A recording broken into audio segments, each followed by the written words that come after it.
Tapi apa yang menyebabkan dia boleh berubah total tu? Ada kata kisah dia jumpa dengan Nabi SAW dalam mimpi, macam mana tu?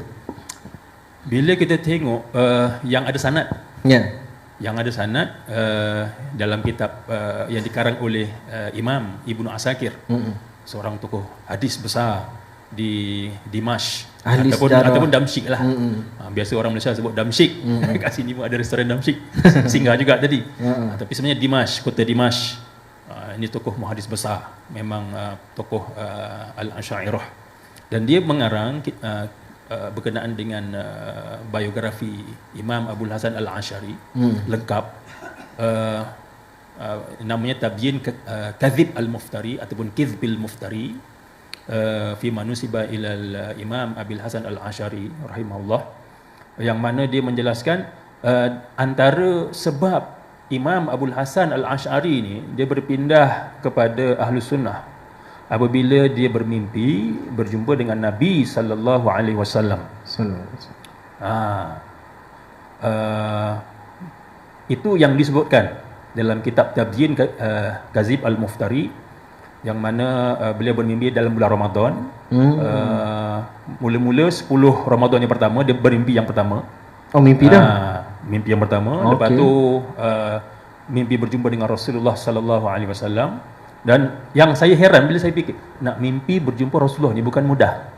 Betul. Bukan mudah. Dia mesti ada amalan-amalan tertentu, maknanya dia punya istiqamah dalam hidup dia, amalan dia betul, barulah Rasulullah datang dalam mimpi. Bukan senang. Jadi bila Rasulullah datang ni, bermakna dia ni adalah orang yang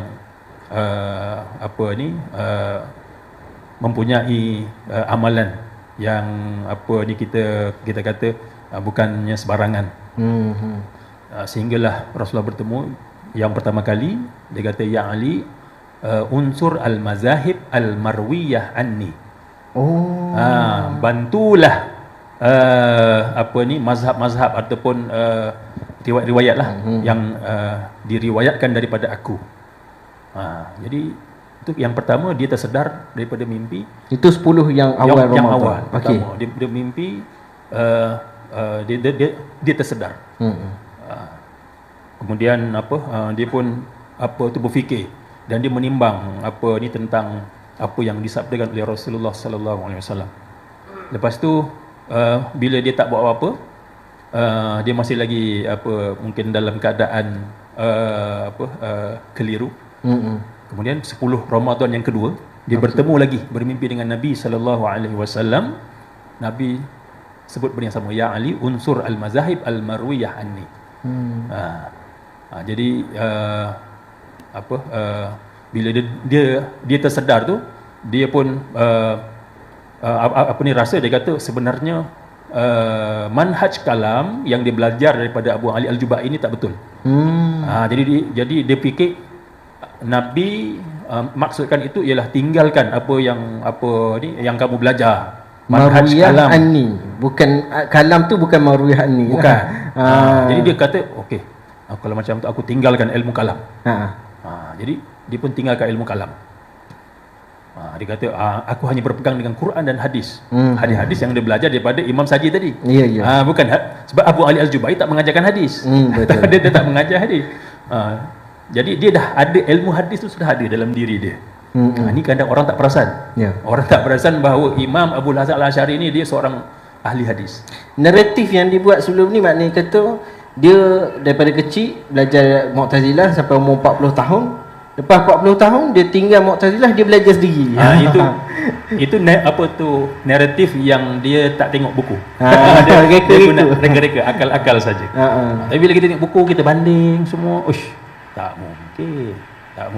Dia hanya semata-mata satu orang guru saja, lepas tu dia berpindah guna ilham. Tak mungkin. Dia mesti ada ilmu. Jadi dia tinggalkan ilmu kalam. Kemudian 10 Ramadan yang terakhir, iaitu disebut malam 27 Ramadan, malam Lailatul Qadar, dia bertemu lagi dengan Rasulullah sallallahu alaihi wasallam. Dan Rasulullah pun sebut benda yang sama, ya Ali, unsur al-mazahib al-marwiyah anni. Bantulah mazhab-mazhab ataupun hadis-hadis yang diriwayatkan daripada aku. Lepas tu Abu Ali Al-Jubai kata, aku dah tinggalkan ilmu kalam. Tapi Rasulullah kata apa? Abu Hasan Asy'ari kata. Dia kata Aku tinggal ilmu dah. kalam. Dia kata kepada Nabi. Nabi. Dalam mimpi lah. Tapi apa jawab ni Rasulullah sallallahu alaihi wasallam? Dia kata, aku tak suruh kau tinggalkan kalam. Aku tak suruh kau tinggalkan, aku suruh engkau bantulah hadis-hadis ya yang diriwayatkan daripada aku. Dia kalau dapat kat Wahabi ni kena doktor ni. Jadi maksudnya apa?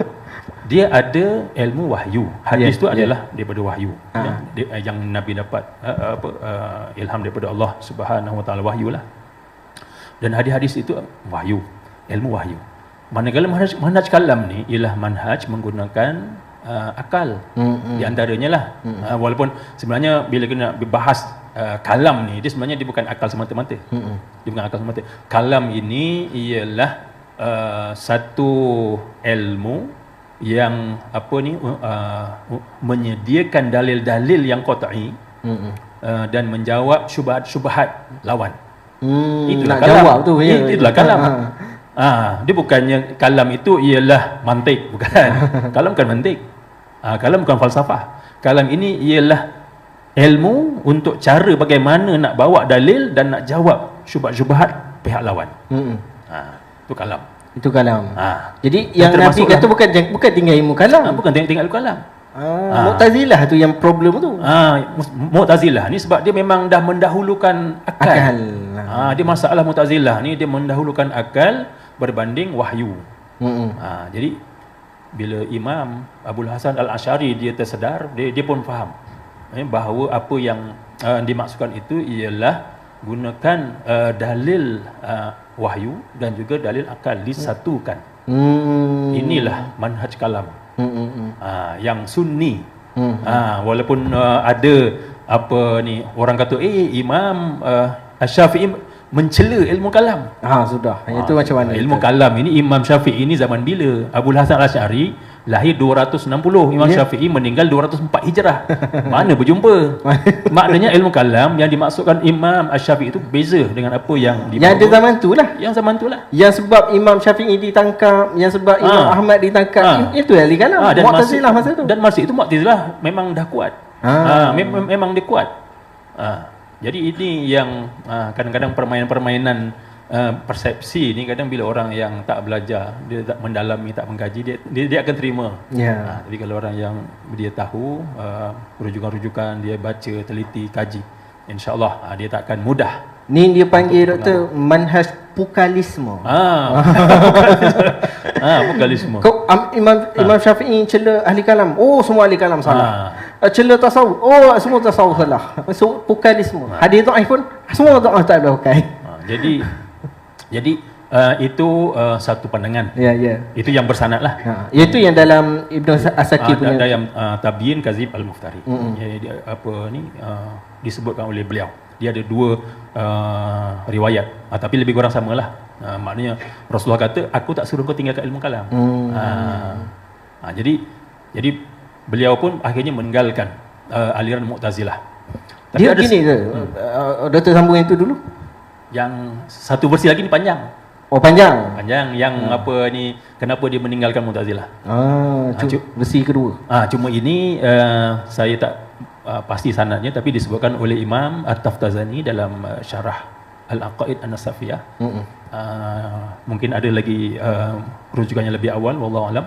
Tapi disebut oleh Imam Taftazani antara sebab dia meninggalkan Mu'tazilah ialah bila dia bertanya dengan guru dia, bapa tiri dia Abu Ali Al-Jubai, berkenaan dengan tiga adik-beradik. Tiga adik-beradik ni, satu ikhwah, salah satu ikhwah. Satu muti', orang yang taat, mukmin lah. Yang kedua asi, orang yang buat maksiat. Yang ketiga sabi, kanak-kanak. Jadi Abu Ali Imam Al-Asy'ari pun bertanya kepada ayah tiri dia, macam mana dengan yang muti', yang mukmin, ni macam mana? Yang soleh ni, dia masuk syurga. Kalau yang asi, yang buat maksiat, masuk neraka. Tapi kalau yang kanak-kanak ni, oh dia tak masuk syurga dan tak masuk neraka. Duduk kat mana? Dua, dia tengah-tengah. R&R. Tengah-tengah. Dia tak masuk syurga, tak masuk neraka sebab dia kanak-kanak.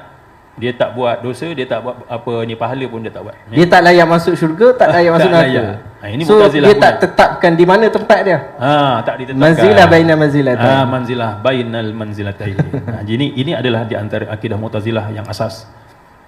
Jadi kalau macam tu, apa ni kata Imam Al-Asy'ari, kalaulah apa tu kanak-kanak tu, apa tu dia akan berhadapan dengan Allah dan dia bertanya, kenapa engkau tak hidupkan aku sehingga dewasa supaya aku apa ni dapat dapat masuk syurga, beramal dan dapat masuk syurga.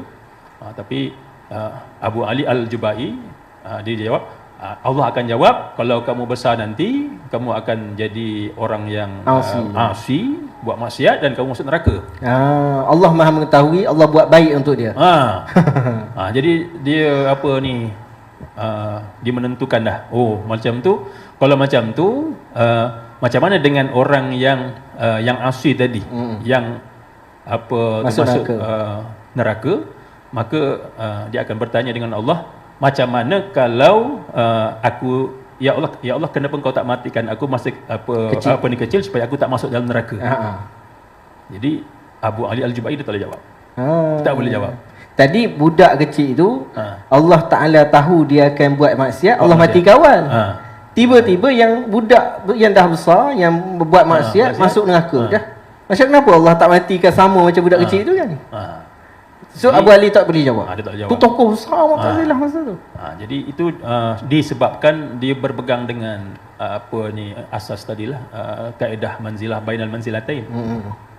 Jadi ini menyebabkan akhirnya Abu Al-Hasan Al-Asy'ari dia meninggalkan aliran Mu'tazilah.